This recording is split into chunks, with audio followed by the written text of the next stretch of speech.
Our next speaker is Asha Devereaux, a physician from California. She serves on the CalMat San Diego task force, and she's part of the Sharp Coronado Hospital System. Asha has worked in this area for years, and we really welcome her on board here. Again, she's another one of our disaster medicine specialists who really focuses on getting things done, and we'll hear from her on pulmonary effects of wildfires and climate change. So Asha, with that, thank you. Thank you very much. So I have no conflicts of interest. It seems like I've been in a continuous disaster response cycle. I was formerly in the Navy and translated that experience into disaster preparedness in the civilian world and ICUs, and following San Diego's fires where I live. It's been disaster response through National Disaster Medical Systems. And I even was in Humacao with Hurricane Maria and Typhoon Mangkhut, and most recently in shelters and for COVID. So the objectives of this 15-minute session here is to analyze the pathophysiology of wildfire and secondary smoke associated with inhalational injury from the perspective of California, discuss its correlation with air pollution and climate change, summarize some of the incidents and illnesses which are exacerbated by wildfire, and just provide a perspective on the future of disaster response from the boots on the ground perspective. So this is the fire map from global fire map from 2019, showing what percentage of the earth is burning at any one time. And as the previous speaker mentioned, just yesterday, there were 21 fires. This image to the left here is what happened earlier this year in California. Over the northern part of our state of 40 million people.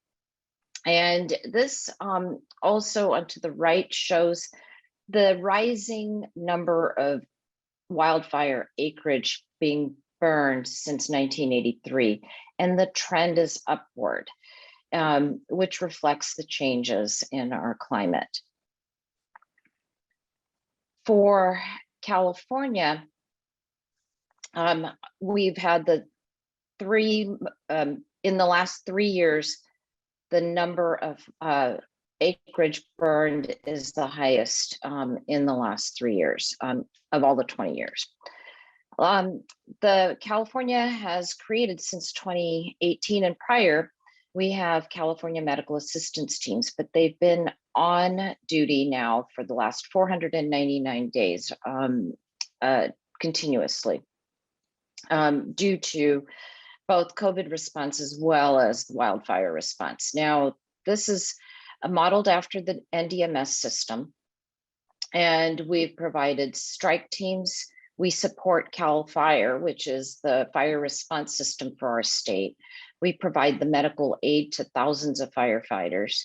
We provide COVID-19 testing, monoclonal antibody programs throughout our states. We operated alternate care sites, provided care for over 2,000 patients, and in those settings over the last year, we transported hundreds of patients throughout the state for overwhelmed hospitals, provide surge support, deploy ventilators, and we actually created an oxygen depot system when we were running out of oxygen. And one thing that I have found that's very common to disasters is power limitations as well as oxygen logistical issues. And this highlights some of the work that has accelerated our continuous disaster response now, that our last set of top five fires in our state have been the largest ever. And now these seem to be, the word unprecedented is just now the routine terminology in disaster response. So here's just a little snapshot of an article that's pending publication of what our firefighters face. And when we anticipate medical needs of firefighters, we think it's going to be mostly smoke inhalation. Here is just the image. It's always in disaster response. It is providing medical care in tents and cots. Nothing's changed because we are bringing in full medical support in an environment that has been impacted and does not have power. What surprised us is that there was a high degree of poison oak. At one point we ran out of steroids in our state because thousands of firefighters are responding, and when they're afflicted with the poison oak, require a lot. Wounds, we were also managing COVID-19 during our fire response. Of course, there were burns, there's diarrheal illnesses, and respiratory symptoms due to the smoke fell a little bit lower. Athlete's foot, otitis, lots of trauma.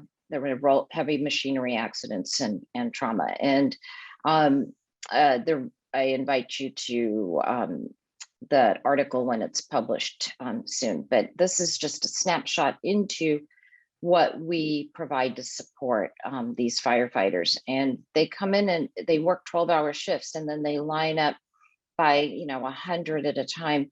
And most of it is symptomatic treatment. And then those who need medical attention come inside. We've had cardiac arrests as well. And we support all people at the fire camps, not just the firefighters, but all the support.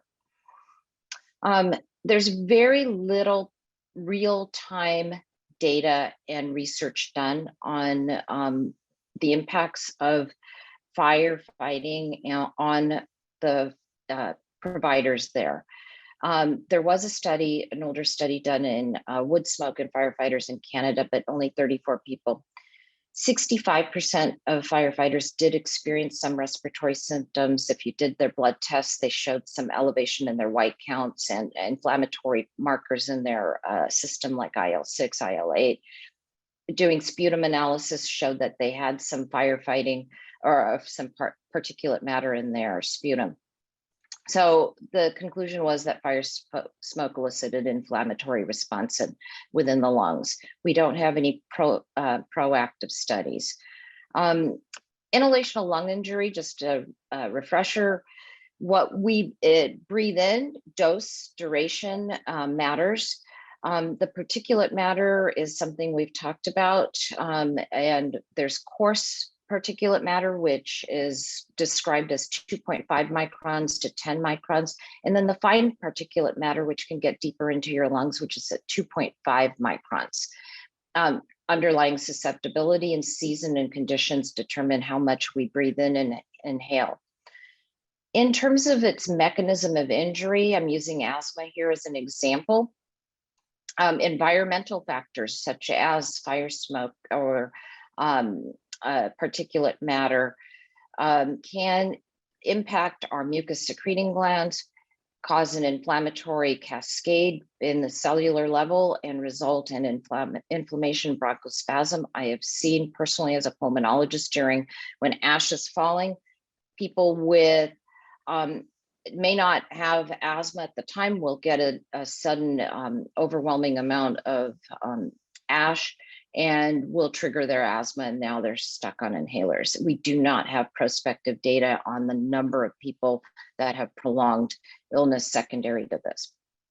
Fire smoke composition has carbon monoxide, sulfur dioxide, nitrogen dioxide, ozone, cyanide, and particularly the particulate matter, which has been shown to increase asthma, wheezing, upper respiratory infections.